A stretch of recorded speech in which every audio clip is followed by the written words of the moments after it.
जय श्रीमन नारायण। जो टिप्पणी मैं देने जा रही हूँ वह रामानुज दास श्रीमन गट्टू वेणुगोपालन स्वामी द्वारा दी गई है।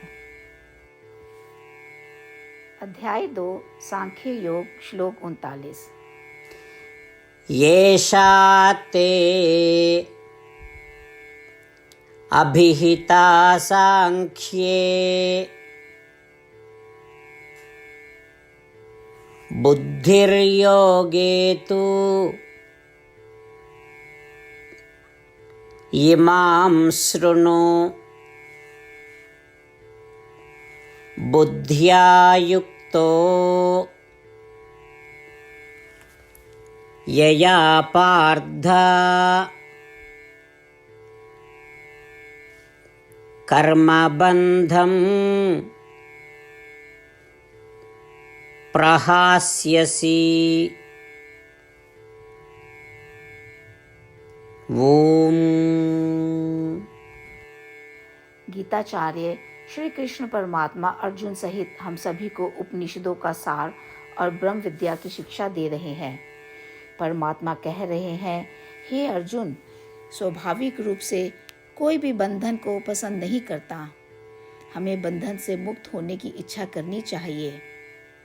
अभी तुम्हें किस बंधन से मुक्त होना चाहिए? अभी तुम जो कर्म कर रहे हो और अभी तक तुमने जो किया है उसके आधार पर ही बंधन बनता है। तुम वर्तमान में उस बंधन में हो और तुम्हें उस बंधन से मुक्त होना चाहिए। परंतु कैसे? क्या हमें अपने कर्म करना छोड़ देना चाहिए? नहीं, हमें कर्म नहीं छोड़ने चाहिए। हमें अपने कर्म करते रहना चाहिए, लेकिन हमें चाहिए हम इस बात से अवगत रहें कि हम इसका अभ्यास कैसे करते हैं। हम कैसे और क्या अभ्यास करते हैं, इसके बारे में जागरूक और सूचित रहना योगम कहलाता है। जब तुम जागरूकता के साथ अभ्यास करना शुरू करते हो तो तुम बंधन से मुक्त हो जाओगे। अभ्यास करने से पहले तुम्हें क्या पता होना चाहिए? तुम्हें पता होना चाहिए कि मैं अपने शरीर से अलग हूँ। तुम्हें इस बात का निरंतर ध्यान करते रहना चाहिए और इस ध्यान में रहकर काम करना चाहिए। ऐसा करने से यह सुनिश्चित होगा कि तुम्हारा काम करते समय कोई बंधन नहीं बनेगा। अब तक मैंने तुम्हें प्रकृति के बारे में बताया है, स्वयं के बारे में, आत्मा के स्वरूप और विशेषताओं के बारे में। अब तक मैंने स्वयं की प्रकृति के बारे में जो बताया है, यदि तुम इस पर निरंतर ध्यान करते हो तो इसका मतलब है कि तुम्हें सांख्य या आत्म तत्व का ज्ञान है। इस ज्ञान को ध्यान में रखकर कर्म करना चाहिए। आत्म तत्व के इस ज्ञान के साथ किए गए कर्मों को योगम कहा जाता है। ये कर्म बंधन में नहीं फंसाते।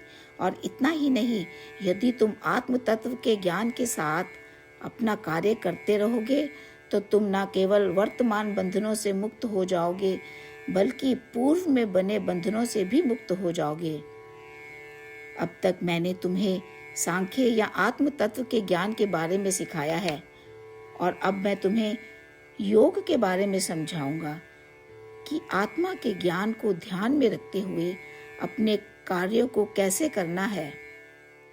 इस तरह श्री कृष्ण परमात्मा हम सभी को सिखा रहे हैं। अब तक भगवान ने हमें आत्म तत्व के बारे में सिखाया है।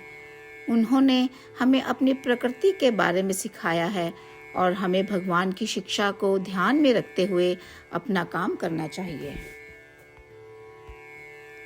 श्रीमद् भगवद गीता का संपूर्ण सार श्री कृष्ण परमात्मा द्वारा अध्याय 18 के श्लोक 65 से 70 में 8 कार्य करने के लिए दिया गया है।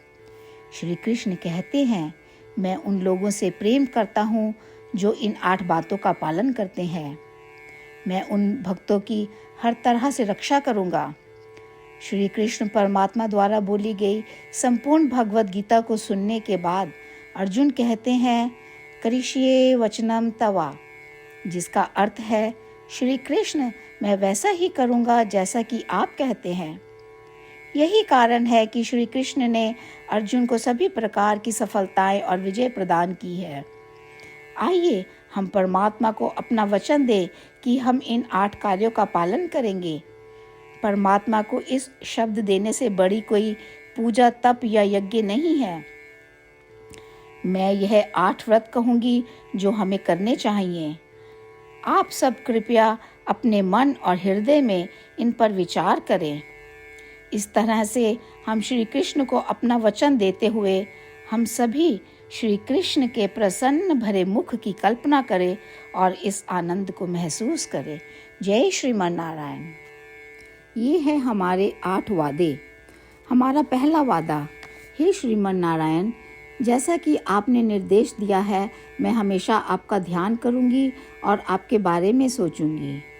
हमारा दूसरा वादा, हे श्रीमन नारायण, जैसा आपने सलाह दी है, हमेशा आपका भक्त रहूंगी। हमारा तीसरा वादा, हे श्रीमन नारायण, मैं आपकी सेवा के रूप में और आपकी संतुष्टि के लिए अपने सभी कार्य करूंगी। हमारा चौथा वादा, हे श्रीमन नारायण, जैसा कि आपने अनुसरण करने के लिए कहा है, मुझे पूर्ण विश्वास है कि मैं आपकी हूँ और मैं हमेशा हाथ जोड़ूंगी और आपको नमस्कार करूंगी और आपकी पूजा करूंगी। हमारा पांचवा वादा, हे श्रीमन नारायण, मुझे आपके शब्द याद आते हैं, माम एकम शरणम व्रजा 1866, कि आपने आत्मसमर्पण करने के लिए कहा था। हे श्रीमन नारायण, मैं केवल आपकी शरण में जाती हूँ। हमारा छठा वादा, हे श्रीमन नारायण, मुझे आपके शब्द माँ शुचः 1866 याद है कि आप हमें शोक ना करने का आश्वासन दे रहे हैं। मैं अब और शोक नहीं करूँगी। हमारा सातवां वादा, हे श्रीमन नारायण, आपने हमारे लिए श्रीमद् भागवत गीता प्रदान करके हम सभी पर कृपा की है और आशीर्वाद दिया है।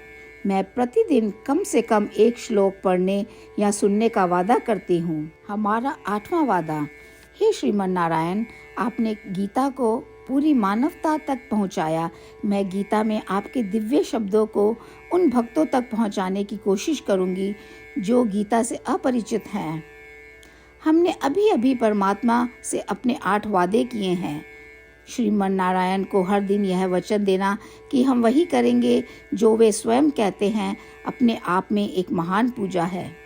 आइए हम अपने अडिग विश्वास के साथ उन्हें अपना वादा दें। हे श्रीमन नारायण, जैसा आप कहते हैं मैं वैसा ही करूँगी, जैसा आप चाहते हैं मैं वैसा व्यवहार करूँगी और केवल आपके लिए काम करूँगी। श्रीमन नारायण करिष्ये वचनम तवा, जिसका अर्थ है, श्रीमन नारायण, मैं आपके निर्देशों के अनुसार कार्य करूँगी। सर्वम श्री कृष्णा अर्पणमस्तु। जय श्रीमन नारायण। येषा ते अभिहिता सांख्ये बुद्धिर्योगे तु इमां शृणु बुद्ध्या युक्तो यया पार्थ कर्मबन्धं प्रहास्यसि। ॐ एषा ते भिहिता सांख्ये बुद्धिर्योगे त्विमां शृणु बुद्ध्या युक्तो यया पार्थ कर्मबन्धं प्रहास्यसि। ॐ श्रीमन्नारायण करिष्ये वचनं तव। सर्वं श्रीकृष्णार्पणमस्तु। जय श्रीमन्नारायण।